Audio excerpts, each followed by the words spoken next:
If you love football, if you love overcoming, if you love leadership, you're going to absolutely love this conversation that I just had with my friend, Ovie Mughelli, Atlanta Falcons legend, fullback for the Atlanta Falcons, also played at the Ravens, played at Wake Forest.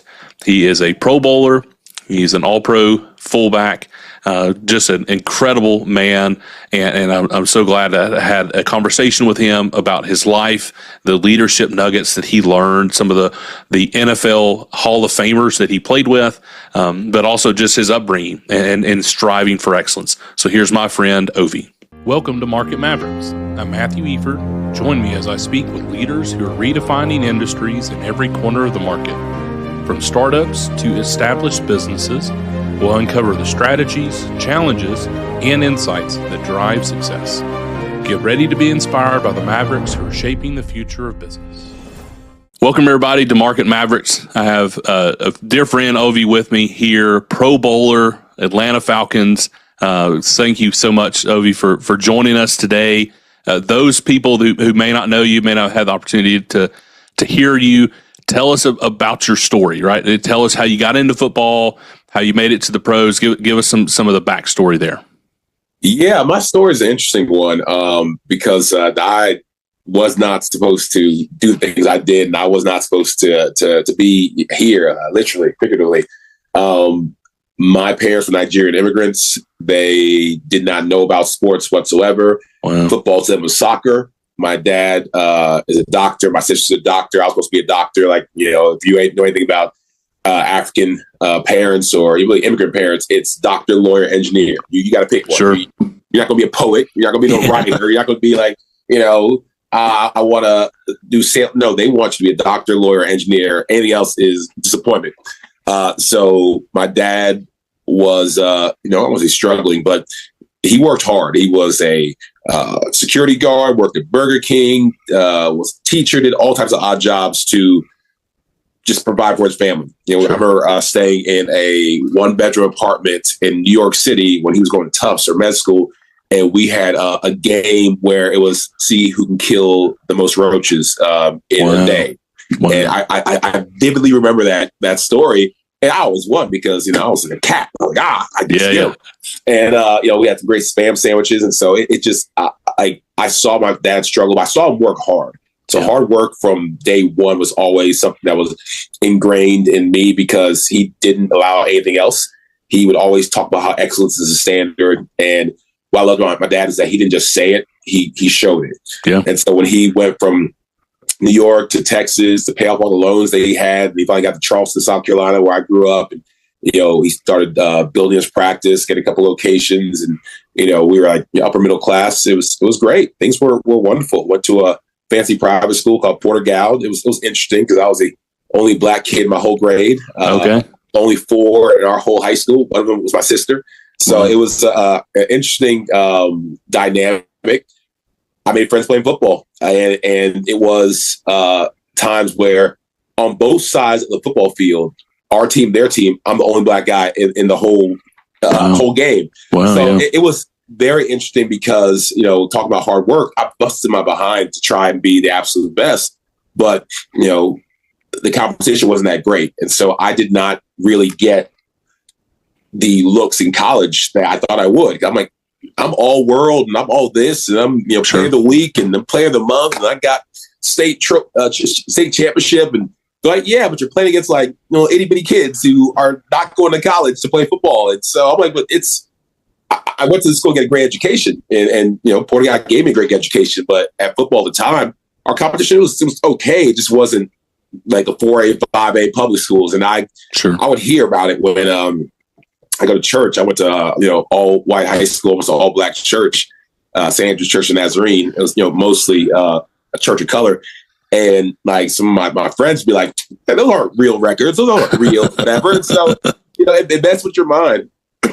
Excuse me, and you doubt and wonder, "Am I good enough? Did I do enough?" And it was offers from Division III, Division II schools, but I was pretty intelligent because my parents forced me to be, and I just hated losing football field, classroom, anything. So I had a decent GPA. I had a pretty good SAT score, and so I had academic and athletic scholarships I had academic scholarships to schools I wanted to go to. So I'm like, I'm not going to a D2 to D3 school. Yeah. And the stars aligned, and Wake Forest was the only school that had an athletic and academic scholarship too. And wow, okay. they're the only D1 school that offered me. Okay. So it was like, I remember the day when Coach Ray Ryszlewski, a big Polish coach, a big white guy, bald head, burly, and he was walking around the halls of my little high school. And he was like, "There's Ovie Mughelli here. There's Ovie Mughelli here." And all my friends were clamoring, like, Ovie, there's a college scout here to see him. Like, yeah, right. No, yeah, okay. There's one college scout. I'm like, okay. All of a sudden, he's like, "Are you Ovie Mughelli?" I turn around, this big booming voice, man. I, could have died and went to heaven. I was like, he had the big Wake Forest polo and the hat. Yeah. 17, 18-year-old kid. I'm like, is this real? I can go to a Division I school.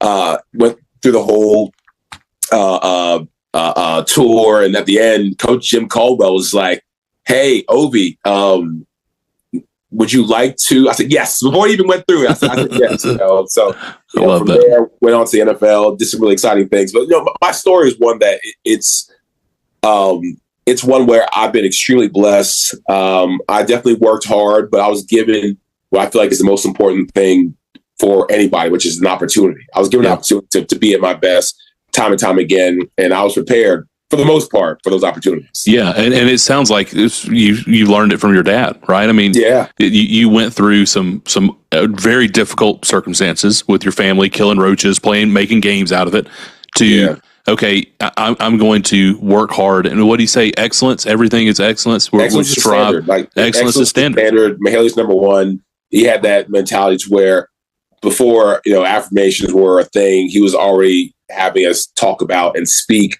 life into our futures and to visualize and to always, be positive. That was something that he and my mom just always did as part of their conversations with us. Yeah.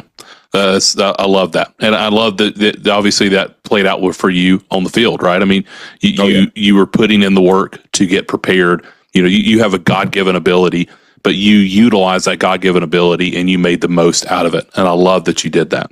That's such a cool cool thing. So talk to us about your time at Wake Forest. Did you come in as a starter? Like what was kind of the time frame there? Man, that was an interesting. I mean, that was the whole shift that got me where I am now in Atlanta, Georgia. I was a pretty good tailback in high school. I was, 4,000 yards my 3 years starting. Had like 2,400 my senior year. I was running through everyone, and I was like 235, 6'1". I was like Eddie George, Derrick Henry, big back that ran straight up, but I was still able to got to wiggle, and we played for the Portugal Cyclones. That was our team, and the spin move, the Cyclone, was my key move. There you go. I would do circles. They're like, "What, Ovie? No one's around you. Why are you spinning?" I was like, I just felt like it was time to spin. Like, just run straight, son. So I used to love spinning. I used to love doing jukes. Barry Sanders, Emmitt Smith, Walter Payton, my trifecta of amazing tailbacks, and so many more. So I love watching tailbacks. But in college, dude, I was too slow to play tailback. And I thought I was fast. These guys running 4.3, 4.4s, 4.5s. I'm over here doing like a 4.8 in college. I had game speed, but I didn't have that lightning fast quickness. Yeah. And with all the tailbacks they drafted, I'm still surprised that they signed. I'm still surprised they took me. I was the 4th, 5th tailback. Okay. And after going to the drills, I tried to make my body move as fast as these little scat backs. My big Eddie George physique body would not do that. And within 1 week, coach is like, "Son, you ever thought about putting the hand in the dirt?" I said, "No, coach. I'm a tailback. I haven't blocked anybody ever. Why would I block? I'm the big back that you should be looking for." He was like, "Yeah, but we got backs almost as big as you and twice as fast as you. So you might want to think about that." And it all lined up because Wande Shaw, never forget his name, Wande Shaw was the fullback, and he was a redshirt senior. So next year, he was going to be gone. And I redshirted my first year. So coach is like, "Hey, we redshirt everybody. So you're not playing for a whole year. Why not get strong, get big, learn how to block, And if you're the guy, you can start every game you play at Wake Forest. Wow. I said, you know what? I like that. Put on like 25 pounds of muscle, was 250, 255 in 1 year's time, did all the protein shakes, all the creatine, all the stuff that was legal, I believe. They fed it to us. Ate all the chicken and the steak and the fish. And I came out and I was like rocked up. I was ready to go. And I could not block very well technically, but I threw everything into it. Yeah. I threw my whole body, got my neck sprained a couple times and whatever, but just my effort, they're like, yeah, he's our guy. And they really didn't have anybody else. So I always tell people, like, God has you, at the right place at the right time. God's timing is always perfect, because I wanted to go to USC, University of South Carolina, not Southern California. I wanted to go to Clemson. Clemson actually took me for an unofficial visit, and they embarrassed me and my mom because they sat us in a room. I guess when we came, we were the only unofficial visit people. So there's a part where the official guys go here and they go to the stadium and see their names and lights, and the unofficial guys just kind of sit in the room. They forgot about us. It was 2.5 hours. Wow. And it was so embarrassing because I think my mom or my dad, one of them was with me, and it was just like, they were ready to go. I'm like, no, Mom, they're coming back. No, Mom, they're coming back. He's sitting back in like 30 minutes. Yeah. Let's wait, Mom. Let's wait. And it was, like, she felt bad for me. It was embarrassing. And I never forgot that feeling. Sure. So every time I played, I wanted to show, not only to myself, but to everyone watching that, hey, all these schools, all the Division I schools that didn't want me made a mistake. But with Wake Forest, it was an opportunity for me to play every single game, play every single down. And if I would have went to Clemson or somewhere else, I would probably be second string fullback, third string fullback, because there are some athletes there. But it took me a while to really get into my my sweet spot. So my first year blocking, I was pretty good. I was the only redshirt freshman that started, and it was fun because it was like all seniors and juniors, and we had not been to a bowl game in like decades. And then we finally went to the Aloha Bowl in Hawaii, and it was an epic game, man. It's somewhere on YouTube. We hadn't had a winning season, hadn't gone to a bowl game in 20 plus years or 15 years, a long time. And we had to beat either Georgia Tech or Duke. Duke was horrible at the time. Georgia Tech was the 14th ranked school in the country. Yeah. And we're like, oh, in order to get a winning record, let's beat Duke because they're horrible. Somehow, some way, Duke beats us. We're like, we can't beat Duke. How are we going to beat Georgia Tech? Georgia Tech came home, and it was one of those any given Sunday. Remember the Titans? One of those games where I was like, is there a camera rolling? Because this is scripted amazingly. So Joe Hamilton, who was up for the Heisman, we were able to beat him by like 1 point or so. And I remember like the last bit was a 4-minute drill where you're running the ball, making sure they don't get the ball. It was me at fullback, Morgan Kane at tailback, and our beefed up offensive line against this Georgia Tech juggernaut. And we rammed it down their throats. Wow. Won the game. Got to go to Hawaii, the Aloha Bowl. Imagine not going to a bowl game in years and years. Yeah. Now you're going to Hawaii. Going to Hawaii. Yeah. There's like streamers. There's freaking confetti, and it was huge, man. So that was my first year with the Wake Forest Demon Deacons, and every other year I got better, and it was an amazing ride. That's really cool. And I love. There's so many nuggets to pull out of that, right? I mean, you had a coach that saw potential in you, that said, "Hey, you're good, but you could be great." Yeah, and you had somebody who cared enough to pull that out in you, and then you as a teammate, you said, "Hey, I'm going to take advice from my leader, and I'm going to continue to strive for excellence." And then when the opportunity came up, obviously you capitalized, right? I mean, that's such a cool thing to see what you did. And then, the any given Sunday, I mean, that's this past week when we're recording this was Vanderbilt beat Alabama. Ooh, and what an amazing game. Oh, so, I'm I don't know how you operate, but I love the underdogs. I love little guys from high school to college. I won't say pros, but, from high school to college, Porter-Gaud is a tiny school. Wake Forest is a tiny school compared to Division I schools. Yeah. And we were always giant killer. And we always had people underestimate. We always had people who think that we weren't good enough. My whole Wake Forest career, people told me, there's no way you're going to NFL. You're going to NFL? And I wasn't even thinking about it until my senior year. But still, people did not believe that little old Ovie Mughelli from Charleston, South Carolina could actually be NFL worthy. Yeah. And I actually took that personally, like Michael Jordan, any Last Dance. Like, and I took that personally. I wanted to make sure that everyone knew that there were no limits on how good I could be and the things I could do.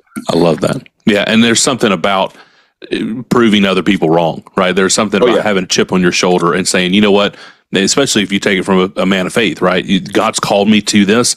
And until he closes this score, I'm just going to keep pushing forward. And I'm going to keep doing my absolute best to glorify him, to do the best work that I can, to strive for excellence, that I can do this. And there's something in that as an entrepreneur, as a leader, that you have to have that to be able to push past negative comments or bad days. You've got to have this realization that I can do this. I know I can do this.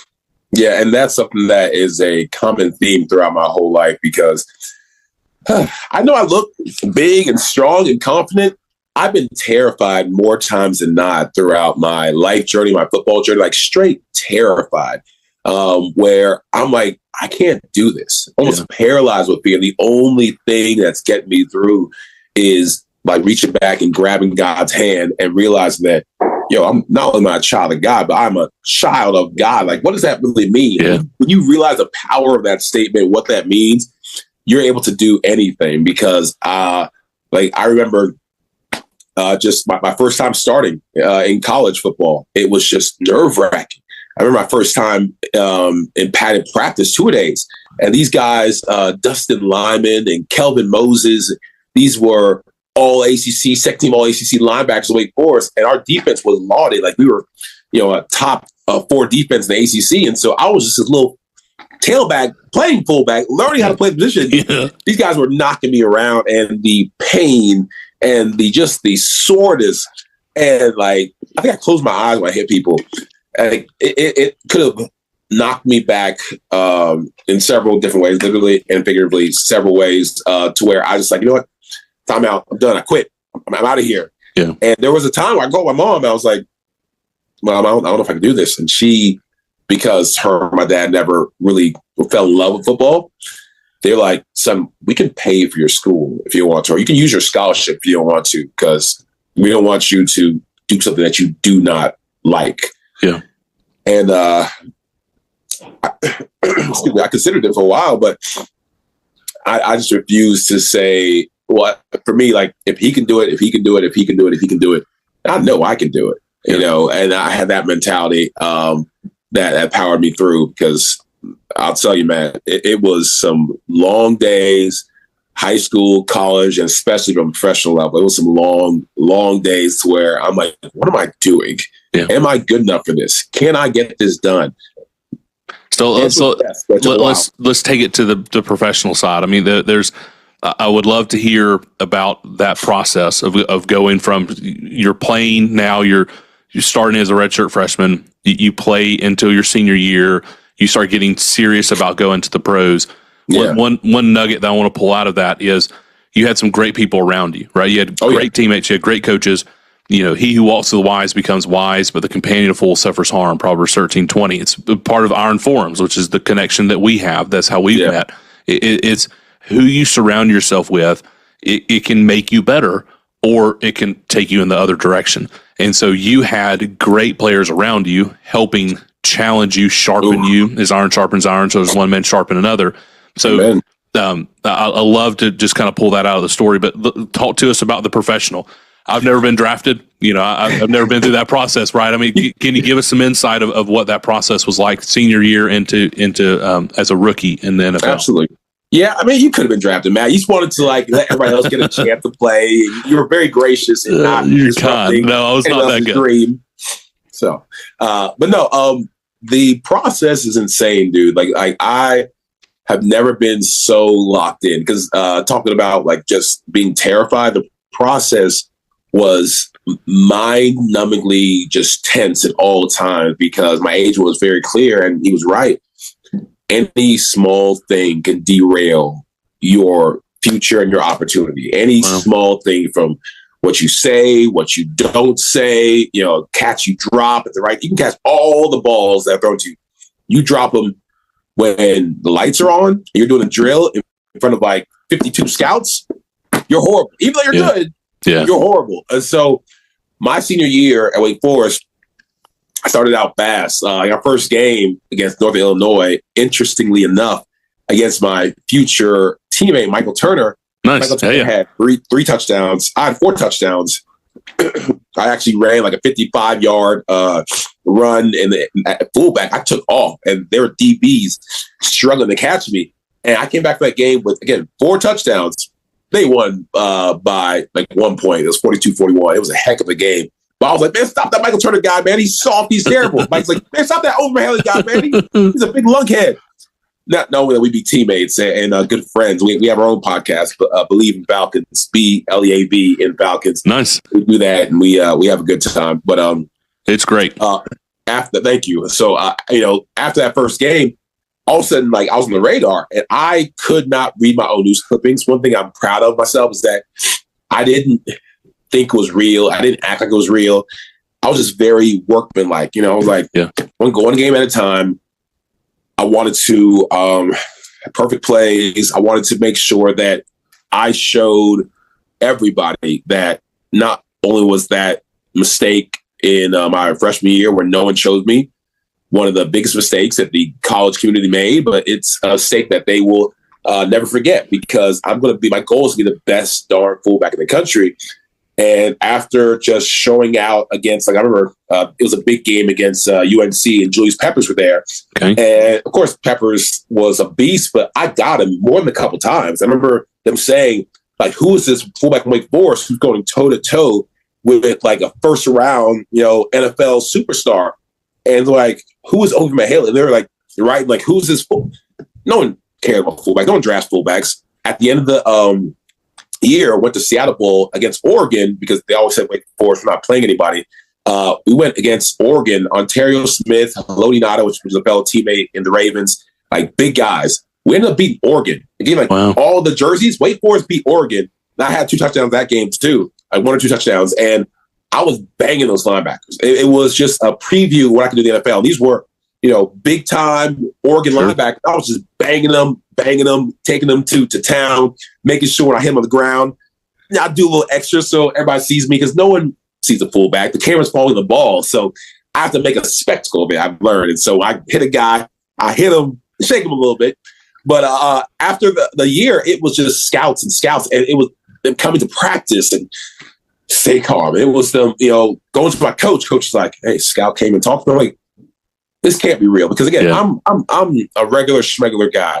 But at the end of the year, into the bowl game, I was ranked like top 3 fullback in the country. Wow. Went to the Senior Bowl, which was nerve-wracking, but it was fun because I had this thing where I started reading some of my news clippings now, because now I'm like, I want to see what they're saying. And all of them said, Ovie Mughelli's great, but he's not going up against the best of the best. ACC is it's not the SEC. It's not Big 10. It's not Big 12. So I couldn't wait for Senior Bowl, because then I went against like all the top linebackers. And one of my strengths was pass protection. For whatever reason, I had strong legs, strong base, good center of balance. And no one could ever beat me, whether it was at practice Wake Forest. And I think I went 100% against like 8 linebackers when I was at Senior Bowl. Wow. And then they started writing again, like, who is Ovie again? Ohio State's linebacker, Matt Wilhelm, I'll never forget it, called me out every single 3 times in a row. And everyone started crowding around me. He was talking mad stuff and saying things I can't say on this podcast. And I was chirping back a little bit too. Like, he's like, hey, man, get this sorry, whatever, come over here. No, I don't want you. Tell Mughelli, tell 34. He thinks he's big and bad. Because I was just like, hey, man, this guy don't lie. It ain't about me what I'm saying. I'm just saying I just did you in. So 3 times in a row, he came up. 3 times in a row, I put him on his back, threw him to the side, pounded my chest, talking trash. It was such a great environment, and I excelled. And then it was the NFL Combine, which is, you watch that your whole life, or middle school, high school, you hear about the NFL Combine.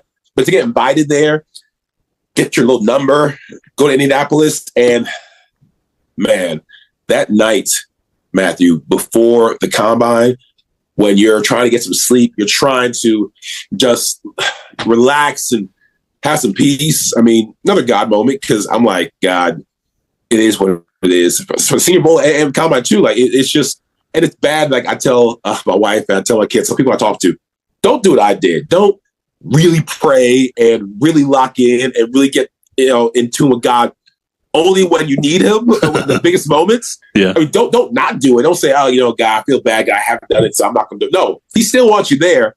But I definitely locked in at my weakest moments, at my most scared moments, at the moments where I felt like, I don't know if I can do this. Yeah. From, Senior Bowl, the combine, all that stuff. And I was number one in everything except for bench press, because I got a little small bird chest. But long jump, the three-way stuff, the side-by-side, all that stuff. And I got strong legs, a weak upper body, but I did great. And they were like, who is this guy? Senior Bowl, he showed out. Combine, he showed out. I take it back. I was not number one in the 40-yard dash. 40. Okay. I ran like a 4.7, 4.8 nice. during the combine. Not great, but the pro day was that way for us. We had a little turf. I ran a 4.65, which is great for a 255-pound fullback. That's why I said, all right, let's go. USA had me rated number one fullback in the nation going to the draft right before the combine. And for that, my dad saying Mughelli's number one, think in your mind, you're not going for number two. Who in their mind wakes up saying, I want to be the second best at what I do today. I want to be the third best. No, you always want to be the first. Now, it's not a reality. We all can't be first, but you should always be trying to be the absolute best you can be at every moment, every situation. And so I have that USA Today. It's pinned up in my house, but that has his house. He has it in his office. That's cool. It's special because doing that and then getting to the NFL draft day, where as much as I wanted to go in the second round, because my agent said, you can go from the second round to the fourth round. I said, well, I'm the number one fullback in the nation. I'm obviously going to the second round. That was back in the day when round 1, 2, and 3 is day one, round 4 day 2. So that last pick of the third round, it hurt my heart because I'm like, man, I'm going to the fourth round. And I already count my money because the signing bonus are slotted then. So I already knew how much signing bonus I was getting the second round. Ooh, I'm going to get like $500,000, $700,000, $1 million. Okay, I'll get at least 300. Okay, I'll get 400. Okay. It was rough. But I was like, am I going to the fifth round? It was the third to last pick in the fourth round. The 134th pick, they chose me. And my number was 34. So it was nice little that's a good one. Well, man, I admire you in that you had an opportunity and you went for it. And you don't get prepared for the Senior Bowl when you're in the hotel before the night of. You don't get prepared for the combine in the hotel the night before. Yes, you pray, right? And you get centered, and I admire that you're taking that approach. But you had countless hours of time in the gym, time on the field, time in the film room, time with coaches, time with teammates, prepping yourself to be able to perform. And I think what so many people miss is that, right? They miss the excellence in the small things. Which in business, right? In business, we miss the excellence in the small things. We want to sign the big deal. We want to get the big contract. But the brilliant at the basics, blocking and tackling, like the baseline, if we can do things well, one step at a time, that's where the big moments can come from. It's not just the overnight success. Yeah, you don't have to get ready if you stay ready. And that's something that several of my teammates have said, from Ed Reed to Ray Lewis to Tony Gonzalez, they all have the same type of mantra to where you operate at this level all the time. Yeah. Ray Lewis was like, man, I play cards passionately. I take a shower passionately. I eat my food passionately. He's like, I play passionately. There is no off switch. He's like, this is me. This is who I am. This is how I operate. He's like, yeah, I take some time to myself and I relax, whatever. But he's like, this is the standard that we have to set for ourselves. Like excellence, is something that we all should be striving for. And so when that became my mentality, to where when I got to Senior Bowl combine, I got drafted to the Baltimore Ravens and actually got to training camp, which again, talk about terrified. They were the number one defense in the NFL, dude. They were some studs on that team. They had just won the Super Bowl, not off their offense, off their defense. So they had Peter Bulware and Delius Thomas and Bart Scott and Hartwell and of course Ray Lewis and Ed Reed and Chris McAllister, and it was just like a who's who. And these guys were bangers. Like, these guys will pinball you and make sure that you feel it the next day. But again, it gets back to you surrounded yourself with great people, and it's the mentality. Georgia's having a run right now in the NCAA over the last several years, and there's several. The NIL, that's a whole other conversation. I don't think we probably need to get into it in this conversation, but there's something about surrounding yourself with excellence. So people talk about masterminds, they talk about with Iron Forums, they talk about with CEO groups. There's something about, there's so much value when you surround yourself with people that are going in the direction you want to go and that can help you along the way. Because they just make you better. It's not just you, they make you better along the way. So in light of that, so you played at the Ravens, you came to our beloved Falcons. Talk to us about some of the leadership principles that you learned from some of your teammates, some of your coaches, some things that you've taken now into your post-playing career. It's fun. I got a chance where I was learning. I mean, it's easy to say, what I learned from Deion Sanders and Ray Lewis and Ed Reed and even Jonathan Ogden, who was more soft-spoken, but like a dang near 7-foot giant that is in the NFL Hall of Fame. Like, playing with these Hall of Famers, you don't really appreciate at the time, like, how amazing they are. But when I came to Atlanta, learning from guys like Tony Gonzalez and even Matt Ryan, Matt being one of the few guys that were younger than me, that, just gave off so much value as far as leading the team and showing others how they can be leaders in their own right and raising the level of play. He recently got inducted to the Falcons Ring of Honor, and myself as well as teammates were at the Buckhead Theater to do like a "This Is Your Life," Matt Ryan, and we all came up there, took a picture together, got a chance to visit with Matthew, and it was almost 3 hours long. It was a long event, and people still wanted more because we went from his high school days to his college days to like how he got to where he was, and just hearing him talk about some of the nuggets where he felt like being a leader, it, again, wasn't an option because he would joke with people and he would have no problem showing that, hey, you guys are veterans, I'm a rookie, but on the field, he didn't ask for your respect, he demanded your respect. And he wanted to make sure that he didn't have to ask a second time because with his actions, he showed that everything that he was asking his teammates to do, he was doing, tenfold and then some. And so it's so simple and basic, but leading by example is some of the basics, the blocking and tackling that we talk about. There's a lot of unique, fun, interesting acronyms and ways to talk about leadership. But I mean, maybe it's just the football in me. If you show me that you can be the guy that you say you are, I'm a lot more apt to follow you. And Matt showed everybody. I mean, from his first throw being a touchdown to how he operated in the meetings before the game, the day before, just going over assignments. Ovie, on I-42 ice right, trips left, 67. What's your responsibility with the safety comes down or if the corner is blitzing, and what's your route after that? If we check it, what's your next route? And if I didn't know that answer, he would dog cuss me and be like, "What do you?" And we do it in front of everyone, so we all held each other accountable. And that level of leadership to where we're not doing one-on-one meetings, we're having a group meeting where we all know. Except it wasn't to embarrass anybody; it was to make sure that he can assist in our deficiencies and to pick up where we needed help because everybody's different. Great thing about leaders, they know they can't be the same leader to every single person because people are different. It's how we're built. Yeah, that's what an incredible example, right? I mean, as a team, as a leader in your organization, right? It's so much easier to just have one-on-ones and some of those you need to, but creating the culture is a very popular term, but creating the culture, the environment in which in this room, we can share truth with one another, knowing that when we come out of this room, we're still teammates. But the best decision, the best insight, the best direction is what's going to win here. It's not just your feelings that you feel great about what's happened. If you mess up, own it. Let's move forward. Let's learn from it and not continue to make that mistake.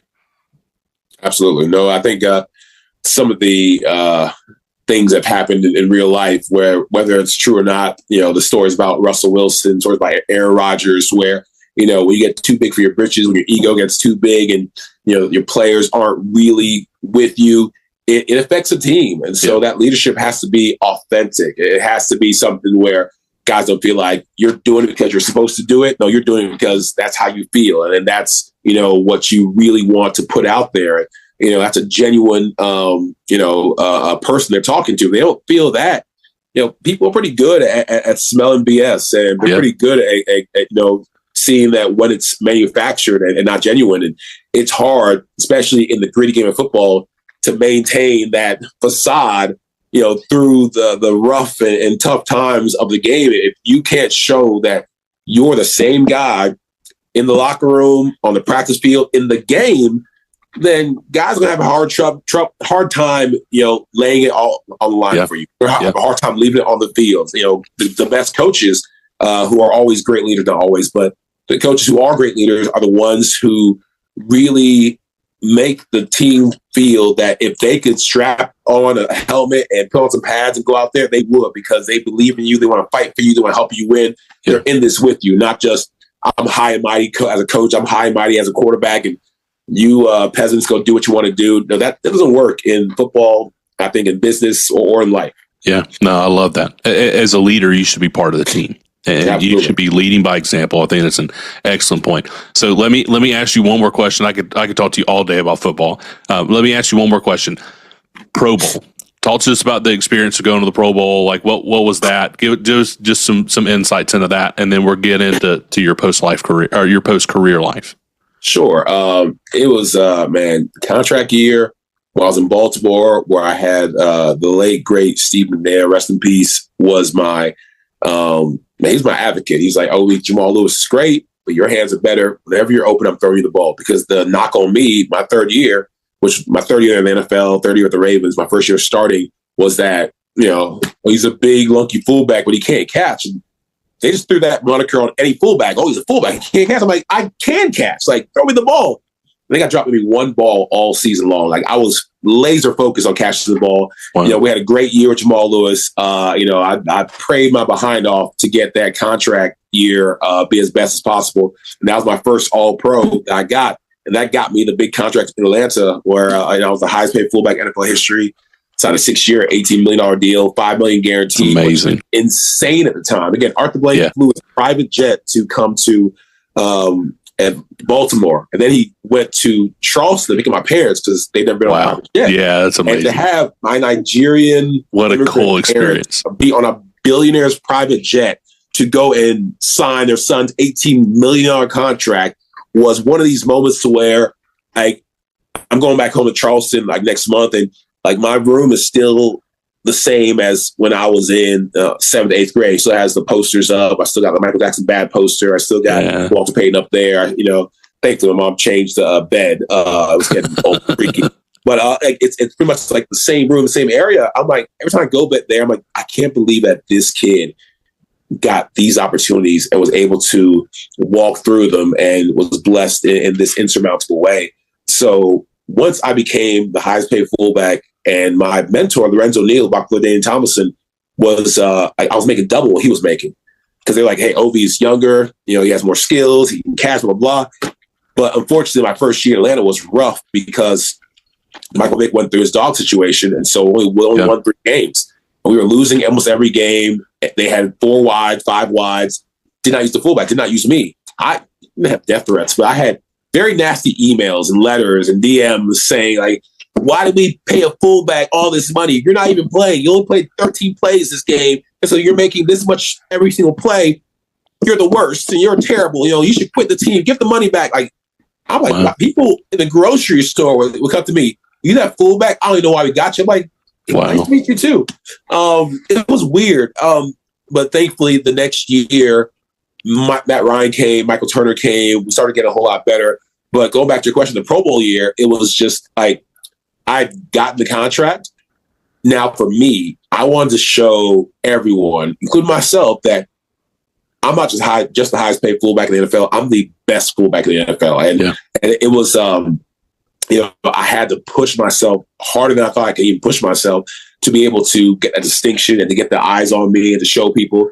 So going to the Pro Bowl in 2010, man, it was fun. But I remember I caught one pass against the Tampa Bay Bucks and hurdled a guy, and it was like a 25-yard touchdown. I dove and everything, and so it was just like locking in a way that I've never locked in before, and making sure that the distractions were minimal to none, and just not trying to rest on my laurels because I was doing good year after year. 2008, 9, I did good, but 2010, I was like, all right, that's it. Because Michael Turner went to the Pro Bowl the 2 years before me. It was because I was blocking for him. I was like, hey, who's the guy blocking for him? So somebody's creating these holes. Yeah, exactly. And so I actually had to have, and this is something you have to do sometimes. Sometimes you have to be your biggest advocate. Sometimes you have to let people know what you're doing, because if you don't advocate for yourself, then who will? Yeah. So my foundation director, who is now my wife, and my publicist, they went on a huge campaign just trying to tell people like who I am, what I'm doing, putting out videos out there, putting out like marketing stuff and saying like, yo, guess who's blocking Michael Turner? Put like a little circle on me. People like, oh, wow. And I had the best, there's another God moment. My old coach, Brian Billick, for the Ravens, who was now a commentator, because I did so well with him, he covered so many Falcons games and would do what no one ever did. He'd highlight the fullback. He said, check out my old guy, Ovie Mughelli. He used to block the ball, was now blocking Michael Turner, and he is crushing it. They would show me slow motion, just moving, so cool, picking up 300-pound bodies. And it was a fateful day. I think I was at Stone Mountain Park here in Atlanta, and we were waiting to hear about the Pro Bowl, who made it. And I was at one of those little buffet eateries at Stone Mountain Park. And I remember my agent called me, and he's like, you did it. I said, I did what? He's like, you made it. I said, I made what? It's like, you will forever and always be a Pro Bowl fullback. Nice. I said, let's go. Yeah, let's go. Everyone was like, oh my, like, what's he yelling about? And then my mom, who is very proud of her son, she told everyone, my son, he made the Pro Bowl. He made the Pro Bowl. He's Atlanta Falcons' first Pro Bowl fullback in the history of the franchise. And then it was like, again, a movie moment, surreal. People didn't know me, started clapping. Oh, it's so cool. Everyone was clapping for me, and I think some people kind of like knew who I was. A lot of people didn't, because just the fullback has a helmet on. We're not in the front of the marketing stuff. I got a little bit of love because I was pretty good, but like it was just cool when everyone started clapping, and Mom was like, "Yes, yes." And they were like, "Yeah." People were cheering, and like people wanted autographs. So it was random and cool, but it was a moment that I'll never forget. I love that. So I love so much of your story about perseverance, right? Excellence. We talked about one, you weren't a victim. You had circumstances in your life you could have so easily been a victim, and I'm so proud of you, and I admire you so much that you weren't. And I love the old quote that luck is when preparation meets opportunity, right? Oh, yeah. You had opportunities that came up, and some people will look at your life like, man, he's so lucky. Okay. Yeah, but you prepared. You prepared. You put in the work to when the opportunity came open, you pushed yourself in. And then I love that you surrounded yourself with your now wife and your agent and folks that were going to champion you. And you championed yourself. And you said, I'm good enough to do this. So you spoke those things over you, right? The words that we speak over ourselves are so important. But then you also had people out there advocating for you. I think that's so, so important. So talk to us now post NFL life. Give us just a short synopsis. Like, what are you doing? How can people get connected to you? What's going on in your life now? Yeah. So, again, being a doctor's kid, when I retired, even when I was playing, I always loved media, loved talking sports, loved people, loved relationships. So I had like a Ovie the Top show, top 10 Ovie the Top plays. I did like a Between the Tackles of Buck and Kincaid, succeeded the fan with Buck and Kincaid, and did a radio show every Tuesday. So doing that during my playing career, it just was natural that I worked with CBS Radio, did with stuff with Box Sports South. Excuse me. Sorry. Did work with ACC Gridiron Live, SEC Gridiron Live, worked with funny story. Tommy Bowden, Clemson coach, was there when they decided not to choose me.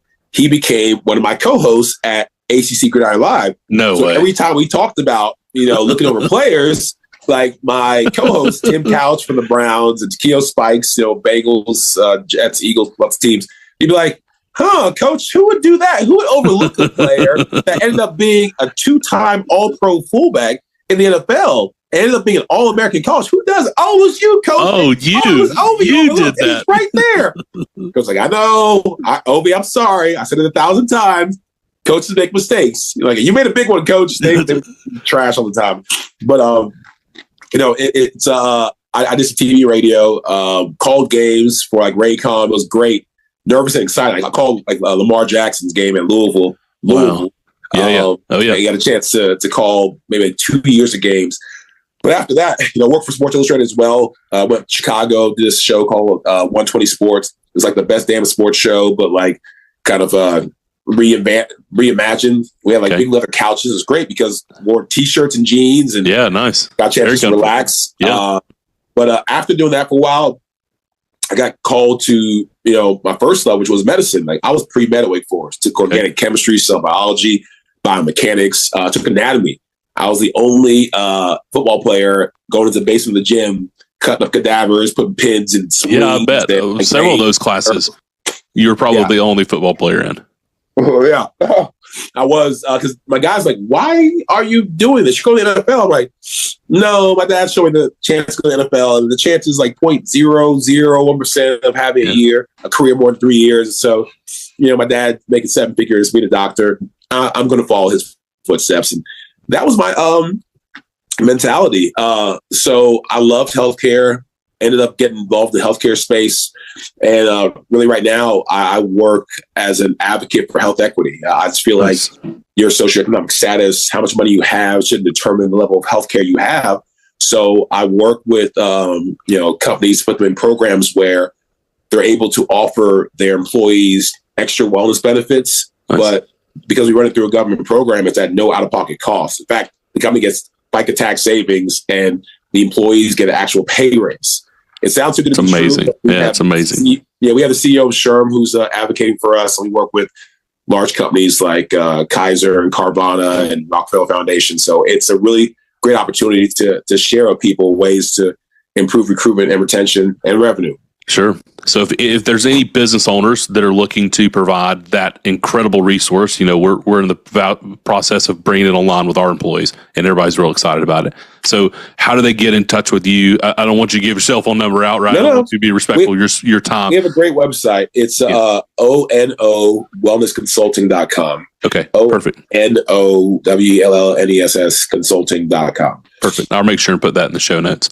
Ovie, any kind of last piece of advice? You went from an amazing career in the NFL, and you helped our Falcons, and I appreciate that very much. Go Falcons! Oh yeah. And now you've transitioned into another successful career. Any advice? Any kind of last closing thoughts on advice? Things that you wish you would have known when you left the game, and really just from the perspective of we're going to have few people that are going to have the same outlook of you as going from the NFL into the now healthcare space, but really from the idea of changing a career. Like that's a very daunting thing. I've done that a couple of times. Yes. I from the TV, radio to the healthcare, even in the healthcare space, changed career slightly a couple of times to land on the wellness programs that I do work with now. And the biggest thing that you can do, and it does take work. It does take some organization. Two things that, organization part is not my strong point. But if I can go back and tell young Ovie this tip, I think it would make my life so much easier. You have got to get 20, 30 people, not more than that, 20, 30 people that you consider your inner circle, that are the people who will go above and beyond for you, who have your back, who will want to see you succeed, who you run out of gas and, you're in the middle of nowhere and they'll actually get out of bed and come get you. Maybe you don't have 20 or 30 of those, at least 10. And you can have different levels. You can have like your inner circle, outer and outer. Sure. And what you have to do, because I did a very bad job of this. Like I did it with like my immediate family, like 3 people. You have to check up on them when you don't need anything. you cannot call people only when you need something, because even if it's great advice, it means like, even if you mean well and you just, lost touch, if every time they see your number come up and you're asking, hey, can you introduce me to this person? Hey, can you do this? Hey, I got this for you. Hey, I want to tell you about this. Hey, I got this new deal. They're going to get tired of you quickly. Yeah. And for me, I'm just like, hey, I don't care if people haven't heard from me for a long time or haven't talked to me. If I can help, I can help. But that's not how everybody's built. And even me, I have like a couple people who, because I play the NFL, they always want tickets. They always want this, always want that. And when they call me, I see him like, he hasn't called me to see how you're doing. Yeah. Merry Christmas. Happy New Year. How's the family? Just want to, shoot the stuff and, see how you're doing. Did you see that game? There's no check-in. Whenever he calls me, I need this. I need that. Can you help me here? Can you get me tickets here? Can you get me into this event? I'm like, dang, every time you call me, it's about something. And it's hard for young people, because young people, we're moving so fast. Even the older people, we're moving so fast that so we don't mean anything by it. We're just trying to, make the next move and climb up in the world. And when we do that, we don't stop and pause and realize how it looks. And so I've made that mistake before, because I move so fast. And my 30 people is like, I got like 50 to 75 people who really like me, who really mess with me, who would come out and, pick me up if my car ran out of gas. And I don't do a good job or I didn't do as good of a job now. Now I have a CRM that reminds me, hey, every week, at least once a quarter, I call somebody who I haven't spoken to in 4 or 6 months, and just call them, say, don't want anything, don't need anything, just want to connect with you, see how you're doing. I have notes there. How's Bob? How's Sarah? She's still doing volleyball.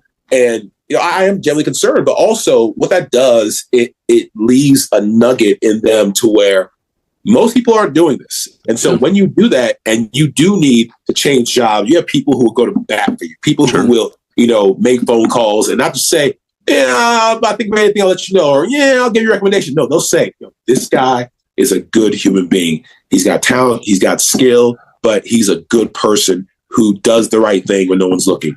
Because as we all know, the most skilled person doesn't usually get the job, but it's the one who's built the best relationships. Yeah. Amen. Man, that's what an incredible piece of advice. I love that you're actually using a CRM for that. I think I've been hitting the head so many times. Every single person, it's bad. Like I went to Mall of Georgia, and somebody stopped me and said, Ovie? I'm like, yeah? Like, yeah. Oh, yeah? I'm like, yeah. It's like, we met in 2009 at the Georgia Dome. I was like, oh, nice to meet you. And I felt so bad because I didn't remember them, but I can't remember everybody. Yeah. What I can do is I can get their information, put it in here, put a little note for them. Now I started doing selfies. Everybody, I mean, let's take a selfie real quick. Selfie, add it to their picture so I know great idea. Who they are, because I meet so many people, and you don't want to, be the guy. I've done that where there are I won't name their names, certain Atlanta celebrities that I'm a big fan of, and I'll see this person over and over and over again. I'm like, dude, I've seen you like 4 times this month. I'm like, what's your name again? Yeah. You're like, ugh, come on, man. Like, we talked. I have to tell them the story. Like, oh, that. So I want to be that person if I can be. And, it's life and it happens. But as much as you can to just show people honor and respect, that's going to get you a long way. I love that. Yeah, and I just think the practicality, right? I mean, I use CRM systems too, but I love the idea of updating the notes when you call somebody and then taking selfies. I think that's an excellent idea. Just to use that, it's information at your fingertips, and to be genuine and connect with people, because your heart is, and I know you better than some folks that are going to be listening to this. Your heart is to genuinely connect with people, and I appreciate that, and I admire that about you. Well, Ovie, man, I cannot appreciate you enough, and thank you enough for your time today and sharing with us, sharing about your story and all the nuggets that we've heard. I think the resounding thing is really striving for excellence. That the little things matter so much, and that we can put our head down and we can work hard. We can go after goals. We can go after vision. We can't do that alone, but we've got to continue to strive for excellence. Good stuff. Well, man, I appreciate your time. Everybody, thank you for joining us here on Market Mavericks. We'll see you next time. Thank you for joining us on this episode of Market Mavericks. We hope you're walking away inspired and ready to take your own adventure to the next level. Don't forget to follow the show to keep up with our latest episodes. And if you enjoyed today's conversation, Make sure to subscribe, share it with others who could benefit. And hey, if you know a market maverick who has a story that needs to be heard, please drop their name in the comments. We would love to bring their insights to the show. Until next time, keep pushing boundaries and leading with purpose.